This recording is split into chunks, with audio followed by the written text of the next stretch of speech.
বৃষ্টির দিনে খিচুড়ি খেতে কিন্তু ভালোই লাগে, তাই আমি বানিয়ে নিয়েছিলাম আজকে খিচুড়ি।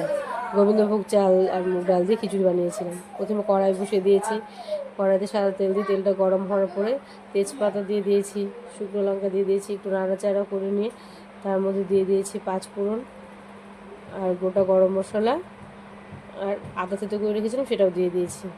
দিয়ে একটু ভেজে নিয়ে তার মধ্যে মুগ ডাল দিয়েছি। মুগ ডালটা আমি ধুয়ে জল ঝরিয়ে রেখে দিয়েছিলাম।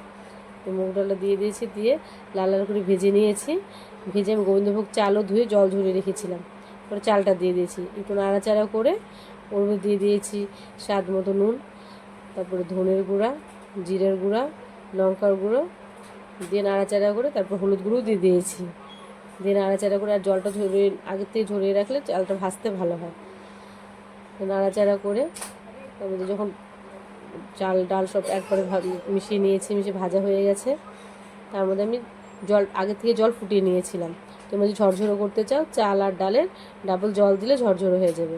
আমি ঝরঝরো করবো না, একটু আঠা আঠা করবো বলে আমি জলটা একটু বেশি দিয়েছি। নাড়াচাড়া করে আমি ঢেকে দিয়েছিলাম।